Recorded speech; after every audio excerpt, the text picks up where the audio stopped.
ಓಂ ನಮೋ ನಾರಾಯಣ, ಓಂ ನಮೋ ನಾರಾಯಣ. ಇವಾಗ ನಾನು ಏನು ಹೇಳಕ್ಕೆ ಬಂದಿದ್ದೀನಿ ಅಂದರೆ, ಕಾಂಗ್ರೆಸ್ ಪಕ್ಷದಿಂದ ಒಬ್ಬರು ಹೈಕಮಾಂಡ್ ಆಗಿದ್ದಾರೆ. ಯಾರಪ್ಪ ಅವರು ಹೈಕಮಾಂಡು ಅಂದರೆ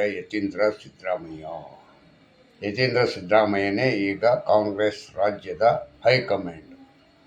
ಇಷ್ಟು ದಿವಸ ಸಿದ್ದರಾಮಯ್ಯ ಇದ್ದರು, ಈಗ ಸಿದ್ದರಾಮಯ್ಯನ ಚಾನ್ಸ್ನೀಗ ಯತೀಂದ್ರ ಸಿದ್ದರಾಮಯ್ಯನ ಕೊಟ್ಬಿಟ್ಟಿದ್ದಾರೆ. ಪಾಪ ಡಿ ಕೆ ಶಿವಕುಮಾರ್ಗೆ ಈಗ ಅವ್ರಿಗೆ ಏನಾಗಿದೆ ಅಂದರೆ ಮೆಣಸಿನ್ಕಾಯಿ ಇಟ್ಕೊಂಡಂಗೆ ಆಗಿದೆ. ಯಾಕೆ ಅಂದರೆ ನಮ್ಮಪ್ಪನೇ 5 ವರ್ಷ ಮುಖ್ಯಮಂತ್ರಿ ಅಂತ ಹೇಳ್ತಾ ಇರ್ತಾರೆ ಪದೇ ಯತೀಂದ್ರ ಸಿದ್ದರಾಮಯ್ಯ. ಅದನ್ನು ಕೇಳಿಸ್ಕೊಂಡವರು ಇವ್ರಿಗೆ ಡಿ ಕೆ ಶಿವಕುಮಾರ್ಗೆ ಆಗಲ್ವೇ ಮೆಣಸಿನ್ಕಾಯಿ ಇಟ್ಕೊಂಡಂಗೆ? ಅವರು ಹೇಳ್ತಾ ಇದ್ದಾರೆ, ಅವರೇ ಹೈಕಮಾಂಡು. ಯಾರು? ಡಿ ಕೆ ಶಿವಕುಮಾರೇ ಹೇಳ್ತಾ ಇದ್ದಾರೆ, ನಮ್ಮ ಹೈಕಮಾಂಡ್ ಯಾರು ಅಂದರೆ ಯತೀಂದ್ರ ಸಿದ್ದರಾಮಯ್ಯ ಅಂತ ಹೇಳ್ತಾವ್ರೆ. ಇದು ಹೆಂಗಿದೆ ನೋಡಿದ್ರಾ? ಮತ್ತು ಪತ್ರಕರ್ತರು ಮತ್ತು ಇವರು ಎಲ್ಲರೂ ಚರ್ಚೆ ಮೇಲೆ ಚರ್ಚೆ. ಏನು ಚರ್ಚೆ? ಸಿದ್ದರಾಮಯ್ಯ ಅವರು ಮುಖ್ಯಮಂತ್ರಿ ಓಕೆ, ಸಿದ್ದರಾಮಯ್ಯನ ಮಗ ಯತೀಂದ್ರ ಯಾರು ಈ ವಿಷಯ ಹೇಳೋದಕ್ಕೆ ಹಂಗಂತಾರೆ. ಅವರು ಒಬ್ಬರು MLC ನಪ್ಪ, ರಾಜ್ಯದ ಕಾಂಗ್ರೆಸ್ ಪಕ್ಷದ MLC ಅವರು ಅವ್ರ ಅಪ್ಪ ಅನ್ನೋ ಒಂದು ಉದ್ದೇಶದಿಂದ ಹೇಳಿರಬಹುದು. ಆದರೆ ಎರಡನೇದು ಇನ್ನೊಂದೇನು ಅಂತಂದರೆ, ಪ್ರತಿಯೊಬ್ಬರಿಗೂ ವಾಕ್ ಸ್ವಾತಂತ್ರ್ಯ ಇದೆ. ವಾಕ್ ಸ್ವಾತಂತ್ರ್ಯ ಇರುವಾಗ ಎಲ್ಲರೂ ಮಾತಾಡ್ಬೋದು. ಸರಿ, ನಿಮ್ಮ ಹೈಕಮಾಂಡ್ ಏನು ನಿದ್ರೆ ಮಾಡ್ತಾ ಇದೆಯಾ? ಅವರು ಇಷ್ಟೊತ್ತವ್ರಿಗೆ ಈಗಾಗಲೇ ಒಂದು 5 ಸತಿನೋ 6 ಸತಿನೋ ಯತೀಂದ್ರ ಹೇಳಿದ್ರು. ಹೈಕಮಾಂಡ್ ಏನು ಮಾಡ್ತು? ಅವ್ರಿಗೇನು ನೋಟಿಸ್ ಕೊಟ್ರಾ? ನೋಟಿಸ್ ಕೊಡಲ್ಲ. ಅದೇ ರಾಮನಗರದ MLA ಇಕ್ಬಾಲ್ ಮಾತ್ರ ನೋಟಿಸ್ ಕೊಡ್ತೀರಾ? ಯಾಕೆ ಹೇಳಿ? ಅವ್ರಿಗೆ ಯಾರೂ ಇಲ್ಲ, ಹಿಂದೇನೂ ಇಲ್ಲ ಮುಂದೇನೂ ಇಲ್ಲ, ಅವ್ರಿಗೆ ಯಾರೂ ಸಪೋರ್ಟ್ ಇಲ್ಲ. ಇವರು ಮುಖ್ಯಮಂತ್ರಿ ಮಗನಿಗೆ ಕೊಡೋಕ್ಕಾಯ್ತದೆ? ಕೊಡೋಕ್ಕಾಗಲ್ಲ. ಡಿ ಕೆ ಶಿವಕುಮಾರ್ ನೀವು ಇಲ್ಲೇ ತಪ್ಪು ಮಾಡ್ಕೊಂಡಿದ್ದು. ನೀವೇ ರಾಜ್ಯದ ಅಧ್ಯಕ್ಷರು. ನಿಮ್ಗೆ ರಾಜ್ಯದ ಅಧ್ಯಕ್ಷರಿಗೆ ಏನು ಗೌರವ, ಏನು ಕೊಟ್ಟರು?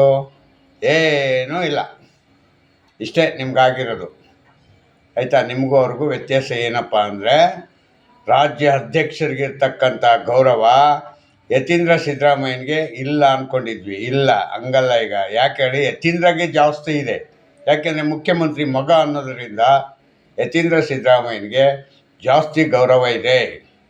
ಡಿ ಕೆ ಶಿವಕುಮಾರ್ ರಾಜ್ಯ ಅಧ್ಯಕ್ಷನಿಗೆ ಇಲ್ಲ. ನಿಮ್ಮ ನಾಯಕ, ಹೈಕಮಾಂಡ್ ನಾಯಕ ಎಲ್ಲಿ ಹೋಗಿದ್ದಾರೆ? ಹೈಕಮಾಂಡ್ ನಾಯಕನಿಗೇನು ಇದು ವಿಷಯ ಮುಟ್ಸಲ್ವಾ? ಅವರಿದ್ದಾರಲ್ಲ, ನಿಮ್ಮ ಎಡಬಲ ಸುರ್ಜೇವಾಲಾ ಮತ್ತು KC ವೇಣುಗೋಪಾಲು. ಅವ್ರು ಹೋಗಿ ತೋರಿಸಿ ಹೇಳಲ್ವಾ? ಈ ಥರ ಮಾಲೆಲ್ಲ ಮಾತಾಡ್ತಾ ಇದ್ದಾರೆ, ಹಿಂಗೆ ಹೆಂಗಂತೆಲ್ಲ ಹೇಳಿ 8 ತಿಂಗಳಿಂದ ಪಕ್ಷದ ಮುಖ್ಯಮಂತ್ರಿ ನಾನು ಅಂತ ಡಿ ಕೆ ಶಿವಕುಮಾರ್ ಹೇಳ್ಕೊಂಡು ತಿರುಗಾಡ್ತಾನೇ ಇದ್ದಾರೆ. ಇದ್ರ ಬಗ್ಗೆ ಯಾರು ಅದಕ್ಕೆ ಇದನ್ನೇ ಎತ್ಕೊಂಡಿಲ್ಲ, ಸೊಳ್ಳೆ ಎತ್ತಿಲ್ಲ. ಮತ್ತು ಅದನ್ನೀಗ ಸರಿಯಾದ ದಾರಿಗೆ ತಗೊಂಡೋಗ್ಬೇಕು ಅಂತ ಕಾಂಗ್ರೆಸ್ನಲ್ಲಿರ್ತಕ್ಕಂಥ ಲೀಡ್ರಿಗೆ ಹೈಕಮಾಂಡ್ ಅಂತಿರಲ್ಲ, ಯಾವ ಕಮಾಂಡು ಇಲ್ಲ. ಇದು ಹೈಕಮಾಂಡು ಬಲ ಇಲ್ಲದಿದ್ದರೆ ಹಿಂಗೆ ಆಗೋದು. ಯಾಕೆಂದರೆ ಅವ್ರಿಗೆ ರಾಜ್ಯ ಯಾವ ಗತಿಗಾರು ಹೋಗ್ಬೋದು. ಅವ್ರಿಗೇನಾಗಬೇಕಾಗಿದೆ? ರಾಜ್ಯದ ಕಷ್ಟ ಸುಖಗಳು ಮತ್ತು ಇದು ಎಲ್ಲ ಇದಾಗಬೇಕು ಅಂತಂದರೆ ಅವ್ರಿಗೆ ಗೊತ್ತು ಅದ್ರ ಕಷ್ಟ. ರಾಜ್ಯಕ್ಕೆ ಅನುಕೂಲ ಆಗಬೇಕಲ್ವ? ಯಾರು ಮಾಡ್ತಾರೆ? ಯಾರೂ ಅದಕ್ಕೆ ತಲೆ ಕೆಡಿಸ್ಕೊತಾ ಇಲ್ಲ.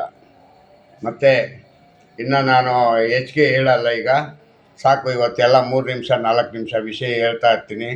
ಮತ್ತು ಇವತ್ತು ಇಲ್ಲಿಗೆ ಈ ವಿಡಿಯೋನಿಗೆ ಮುಗಿಸೋಣ. ಜೈ ಹಿಂದ್, ಜೈ ಕರ್ನಾಟಕ. ಮತ್ತು ಓಂ ನಮೋ ನಾರಾಯಣ. ಈ ನನ್ನ ಸಬ್ಸ್ಕ್ರೈಬ್ ಮಾಡ್ಕೊಳ್ಳಿ ಮತ್ತು ಶೇರ್ ಮಾಡಿ ಅಂತ ಕೇಳ್ತಾ, ಕೈ ಮುಗಿದು ಕೇಳ್ತಾ ಇದ್ದೀನಿ. ಜೈ ಹಿಂದ್, ಜೈ ಕರ್ನಾಟಕ. ಮತ್ತು ಓಂ ನಮೋ ನಾರಾಯಣ.